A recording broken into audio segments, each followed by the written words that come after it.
विष्णु के दशावतार की कथा भारतीय पौराणिक कथाओं में अद्वितीय और गहरी समझ से भरी हुई है।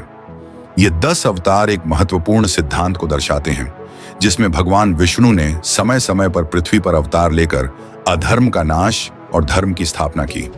हर अवतार एक विशेष युग में धरती पर आए और मानव जाति को संकट से उबारा।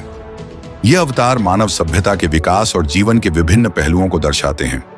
भगवान विष्णु के ये अवतार समय के साथ बदलते हुए एक ऐसी गाथा प्रस्तुत करते हैं जो मानवता की यात्रा को दर्शाती है। पहला अवतार था मत्स्य अवतार। यह अवतार जल प्रलय के समय हुआ था, जब धरती पर भारी विनाशकारी बाढ़ आई थी। विष्णु ने एक विशाल मछली का रूप धारण कर उस समय के राजा सत्यव्रत को बाढ़ से बचाया और उन्हें नाव पर बैठाकर 7 ऋषियों और वनस्पतियों के बीजों को सुरक्षित स्थान तक पहुंचाया। यह अवतार इस बात का प्रतीक है कि विष्णु ने प्रलय के समय जीव जगत और मानवता को बचाया। दूसरा अवतार था कूर्म अवतार। इस अवतार में विष्णु ने एक कछुए का रूप धारण किया। देवता और असुरों ने समुद्र मंथन के द्वारा अमृत प्राप्त करने का प्रयास किया, लेकिन मंदराचल पर्वत को घुमाने के लिए कोई आधार नहीं मिल रहा था। तब विष्णु ने कूर्म अवतार लेकर अपनी पीठ पर मंदराचल पर्वत को रखा और समुद्र मंथन में सहायता की। यह अवतार बताता है कि विष्णु ने संघर्ष के समय संतुलन बनाए रखा और देवताओं की सहायता की। तीसरा था वराह अवतार। जब असुर हिरण्याक्ष ने पृथ्वी को अपने अधीन कर लिया और उसे समुद्र में छिपा दिया, तब विष्णु ने वराह का रूप धारण कर पृथ्वी को समुद्र से बाहर निकाला और उसे पुनः स्थिर किया। वराह अवतार धरती की रक्षा और अधर्म पर विजय का प्रतीक है। विष्णु ने हिरण्याक्ष को मारकर पृथ्वी को उसके अधिकार से मुक्त किया। चौथा अवतार था नरसिंह अवतार। असुर हिरण्यकशिपु ने ब्रह्मा से अमर होने का वरदान प्राप्त कर लिया था, जिससे वह बहुत अत्याचारी हो गया। उसका पुत्र प्रहलाद भगवान विष्णु का परम भक्त था, लेकिन हिरण्यकशिपु ने उसे कई बार मारने का प्रयास किया। अंततः विष्णु ने नरसिंह अवतार धारण किया, जो आधा मनुष्य और आधा सिंह था। उन्होंने हिरण्यकशिपु का वध करके प्रहलाद की रक्षा की और धर्म की स्थापना की। पांचवां अवतार था वामन अवतार। राजा बलि, जो असुरों का राजा था, उसने अपनी भक्ति और तपस्या से तीनों लोकों पर अधिकार कर लिया था। तब विष्णु ने एक छोटे बौने ब्राह्मण वामन का रूप धारण कर राजा बलि से 3 पग भूमि की मांग की। बलि ने उसे यह दान दिया, लेकिन वामन ने अपना रूप विशाल कर लिया और 3 पगों में पूरे संसार को नाप लिया। तीसरे पग के लिए बलि ने अपना सिर प्रस्तुत किया। विष्णु ने बलि को पाताल लोक का राजा बना दिया और इस प्रकार उन्होंने अधर्म पर विजय प्राप्त की।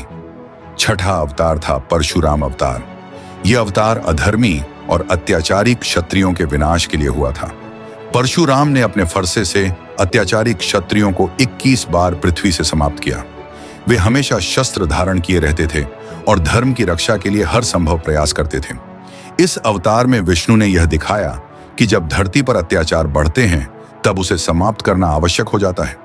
7वां अवतार था राम अवतार। भगवान राम अयोध्या के राजा दशरथ के पुत्र थे और उन्होंने राक्षसों के राजा रावण का वध किया। राम अवतार मर्यादा पुरुषोत्तम का प्रतीक है, जिसमें विष्णु ने एक आदर्श राजा, पुत्र, पति और भाई के रूप में समाज को दिखाया कि कैसे व्यक्ति को धर्म का पालन करना चाहिए। रामायण में राम की कथा हमें यह सिखाती है कि जीवन में धैर्य, साहस और धर्म के मार्ग पर चलना आवश्यक है, चाहे कितनी भी कठिनाइयां क्यों ना आए। 8वां अवतार था कृष्ण अवतार। भगवान कृष्ण का जन्म कंस के अत्याचारों को समाप्त करने के लिए हुआ था। उन्होंने कंस का वध किया और महाभारत के युद्ध में अर्जुन को गीता का उपदेश दिया। कृष्ण का अवतार अत्याचार के अंत और धर्म की स्थापना के लिए था। उनका जीवन प्रेम, भक्ति और कूटनीति का अद्वितीय उदाहरण है। वे बाल लीला से लेकर महाभारत के योद्धा तक का रूप धारण करते हैं और गीता का उपदेश मानवता के लिए अमर संदेश है। 9वां अवतार था बुद्ध अवतार। भगवान विष्णु ने इस अवतार में भगवान बुद्ध के रूप में जन्म लिया, जो अहिंसा और करुणा का प्रतीक है। बुद्ध ने दुनिया को शांति, अहिंसा और सत्य का मार्ग दिखाया। उन्होंने लोगों को यह सिखाया कि जीवन में दुखों से कैसे मुक्ति पाई जा सकती है और निर्वाण की ओर कैसे बढ़ा जा सकता है। बुद्ध का संदेश आज भी दुनिया भर में मानवता को प्रेरित करता है। 10वां अवतार कल की अवतार है, जो अभी घटित नहीं हुआ है। यह भविष्य में होगा, जब कलयुग में अधर्म और अराजकता अपने चरम पर होगी। विष्णु कल के अवतार में एक घोड़े पर सवार होकर प्रकट होंगे और संसार से अधर्म का नाश करेंगे। यह अवतार एक नए युग की शुरुआत का प्रतीक होगा, जब धर्म की फिर से स्थापना होगी और सत्य का मार्ग प्रशस्त होगा।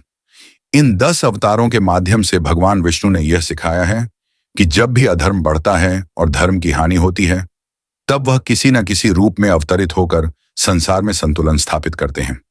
उनके हर अवतार में एक गहरा संदेश छिपा हुआ है, जो हमें यह समझने में मदद करता है कि जीवन में धर्म, सत्य और करुणा का कितना महत्व है।